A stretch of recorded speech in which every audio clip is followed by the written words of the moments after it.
Press P2.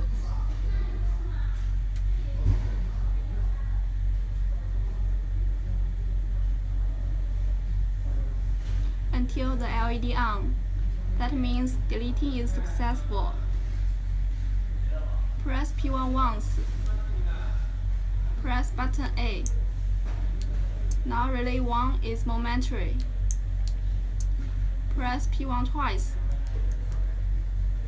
Press button B. That means relay 2 is momentary. Press P1 3 times. Press button C.